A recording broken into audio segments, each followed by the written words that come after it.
దేశాన్ని కుగ్రామంగా మార్చేసిన ఇంటర్నెట్ యువతీ యువకులను సైబర్ బానిసలుగా మార్చేస్తోంది. ఫేస్బుక్, ట్విట్టర్, ఆర్కుట్ ఇలా వెబ్సైట్ ఏదైనా చాటింగ్ వ్యామోహంలో నెటిజన్లు విలువైన సమయాన్ని వృధా చేసుకుంటున్నారు.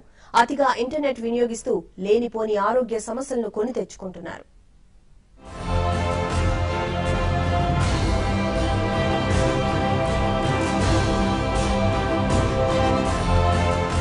ఇంటర్నెట్ ఈ పదం ఇప్పుడు యూత్ లో ఓ తారక మంత్రంలా మోగుతోంది.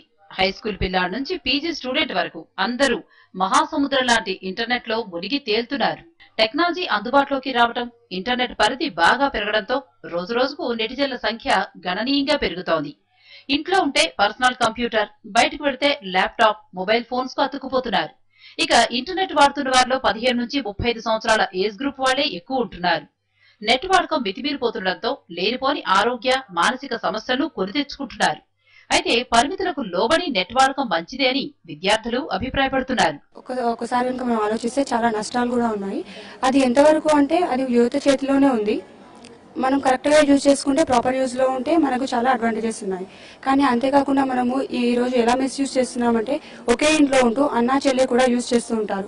ఫేస్బుక్, చాటింగ్ అని అవన్నీ చేయడం వల్ల వాళ్ళ మధ్యలో ఏదో రిలేషన్ ఏర్పడుతుంది. వాళ్ళు తీరా ఎదురైతే కానీ వాళ్ళు మేము అన్నా చెల్లెలని తెలుసుకోలేని పరిస్థితి నాడు. మిస్యూజ్ చేయకుండా ప్రాపర్ యూజ్ లో మనకి ఎంతవరకు దాన్ని యూజ్ చేసుకోవాలో మన లిమిట్స్ మనకు తెలుసుంటే ఎలా యూజ్ చేయాలో అలా యూజ్ చేసుకోండి. దానివల్ల మనకు బెనిఫిట్ గా ఉంటుంది, మన ఇంట్లో వాళ్ళకి కంఫర్టబుల్ గా ఉంటుంది, చూసే వాళ్ళకి కూడా చాలా బాగుంటుంది. తాగుడు, జూదం మాదిరిగా ఇంటర్నెట్ కూడా ఓ వ్యసనంగా మారిపోతోంది. ఉదయం లేచిన దగ్గర నుంచి ఫేస్బుక్, ఆర్కుట్, ట్విట్టర్ వంటి సైట్లలోనే చాలా మంది గడిపేస్తున్నారు. వీరిలో 18% మంది 16 నుండి 18 ఏళ్ల లోపు బాలలే కావటం గమనార్హం. ఈ క్రమంలో తిండి తిప్పలు లేకపోయినా, నిద్రాహారాలు కరువైనా పట్టించుకోవటం లేదు.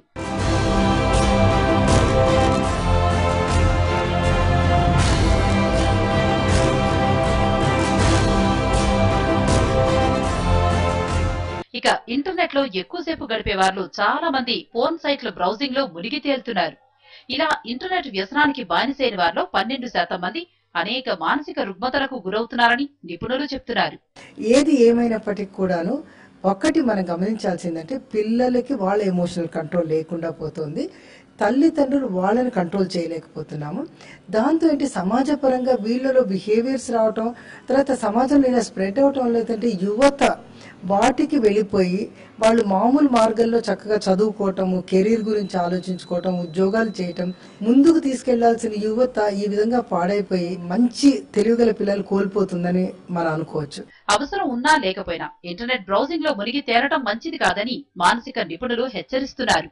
ముఖ్యంగా ఎక్కువసేపు ఇంటర్నెట్ పై అతుకుపోయే వారిపై తల్లిదండ్రులు ఓ కన్నేసుంచాలని సలహా ఇస్తున్నారు.